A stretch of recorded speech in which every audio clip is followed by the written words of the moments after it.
સતતમ નિજમૂર્તિચિંતકાના મધિકશ્વેતમનોહર પ્રકાશે રુદિદર્શિતરમ્ય દિવ્યરૂપમ ભગવન્તં તમહં હરિં નમામિ.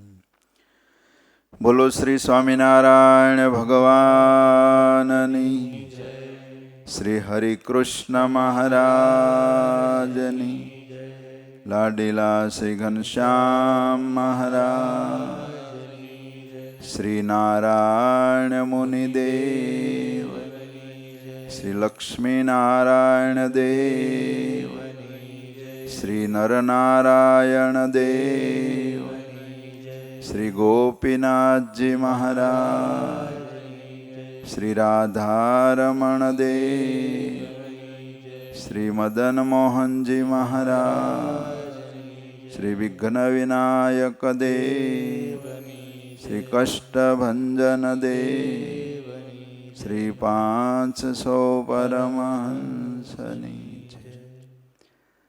વાલા ભક્તો, દિવ્ય મંદિરમાં દિવ્ય સુવર્ણ સિંહાસનમાં બિરાજી નિત્ય નવલા શણગાર સજી આપણને દર્શનનું સુખ આપતા એવા આનંદ બ્રહ્માંડના આધાર, સર્વ કારણના કારણ,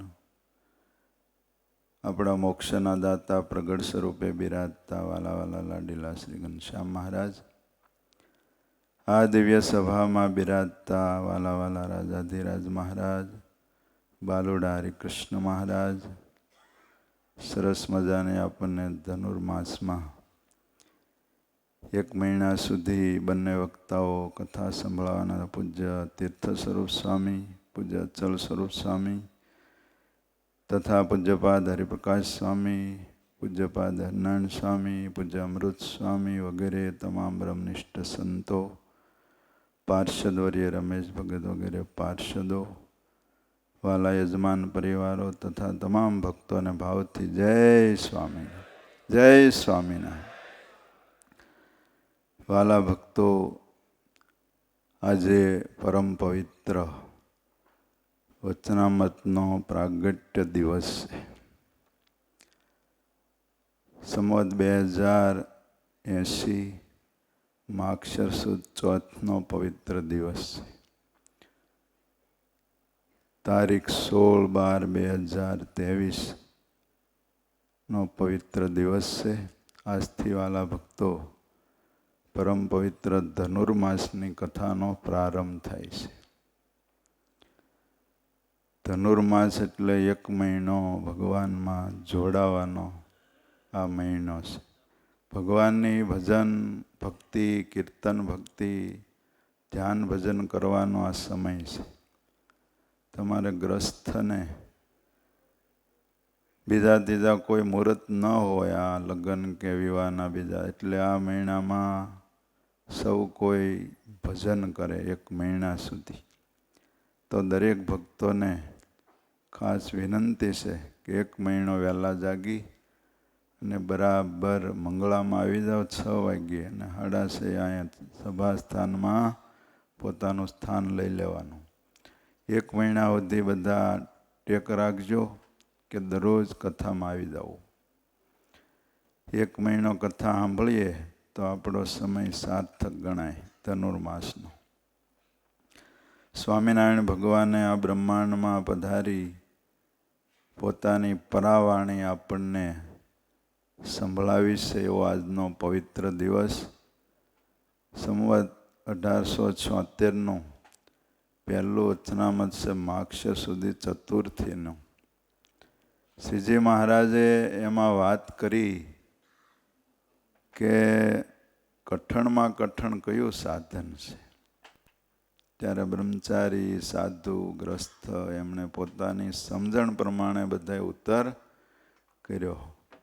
પણ શ્રીજી મહારાજ કીધું કે કઠણમાં કઠણ સાધન કોઈ હોય તો ભગવાનના સ્વરૂપમાં મનની અખંડ વૃત્તિ રાખવી. આથી કોઈ સાધન કઠણ નથી. ભગવાનના સ્વરૂપમાં મનની વૃત્તિ રાખવી એ કઠણમાં કઠણ સાધન છે. આપણે દર્શન કરતા હોય, ઠાકોરજી આગળ ઊભા હોય, આરતી થતી હોય, નિયમમાં ઊભા હોય, પણ આપણી વૃત્તિ ભગવાનમાં કોકને રહેતી છે. બાકી તો આરતીમાં હોઈએ તોય મન બીજે ભમતું હોય છે. પણ એ મનને જ્યાં જ્યાં વિષયમાં જાય ત્યાંથી ઉખેડીને ભગવાનના સ્વરૂપમાં હોમે તો એક દિવસ એવો આવે કે એની વૃત્તિ ભગવાનના સ્વરૂપમાં જોડાઈ જાય છે.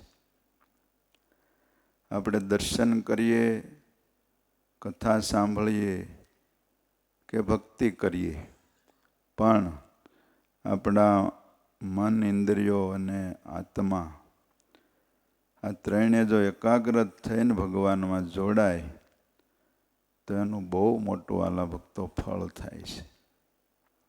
મહારાજ કે દિવસ બધામાં કરેલું પાપ બળી જાય છે. જોકે ભગવાનના ભક્તને કાંઈ પાપ કરવાનું આવતું નથી, પણ જાણે અજાણે કાંઈ થઈ જાય. પાપ કોને કીધું મહારાજે? કે ભગવાન વિના બીજી હેત થાય છે, ભગવાનના ભક્તને એ જ મોટું પાપ છે. તો એવું કાંઈ આપણાથી થઈ ગયું હોય તો મહારાજ કે ઇન્દ્રિયો, અંતઃકરણને જીવ જો એકાગ્ર થઈને ભગવાનના સ્વરૂપમાં એક ઘડી કે અડધી ઘડી જોડાય તો એના દિવસમાં કે રાત્રિમાં કરેલા બધા પાપ બળી જાય છે. એટલું ભગવાનના સ્વરૂપમાં જોડાવાનું મહત્વ છે. એક ઘડી એટલે 24 મિનિટ, અડધી ઘડી એટલે 12 મિનિટ. 12 મિનિટે જો આપણે ભગવાનના સ્વરૂપમાં દિવસ આખામાં ગમે ત્યારે જોડાઈએ તો આપણા બધા જ પાપ બળી જાય છે અને ભગવાનમાં પછી વૃત્તિ રહેવા લાગે છે. માટે ભગવાનના સ્વરૂપમાં વૃત્તિ રાખવાનો અભ્યાસ રોજ જે કરે એને ભગવાનના સ્વરૂપમાં વૃત્તિ રહે છે. માટે રોજે સવારથી સાંજ સુધીમાં ભગવાનના સ્વરૂપમાં વૃત્તિ રાખવાનો અભ્યાસ ભગવાનના ભક્તોએ કરવો. કારણ કે ભગવાનના સ્વરૂપમાં જોડાણા વિના પંચ વિષયની વાસનાઓ છે, બધી આસક્તિઓ હટતી નથી. માટે જેને ભગવાનને પામવું છે, પરમપદને પામવું છે, એણે તો નિત્ય અભ્યાસ કરી અને ભગવાનમાં જોડાવાનો આગ્રહ રાખવો. આ 1 મહિના સુધી આપણે ભગવાનમાં જોડાવાનો સમય છે. એ સવારના પહોરમાં, પ્રાતઃકાળમાં લાડીલા ઘનશ્યામ મહારાજના મંગળાના દર્શન કરી અને એ દર્શન યાદ રાખી અને એ કથામાં બેહીને કથામાં પણ સદગુરુવર્ય નિષ્કુળાનંદ સ્વામીએ જે સરસ ભક્ત ચિંતામણી નામનો ગ્રંથ લખ્યો છે, જેની અંદર પ્રગટના ચરિત્રો છે.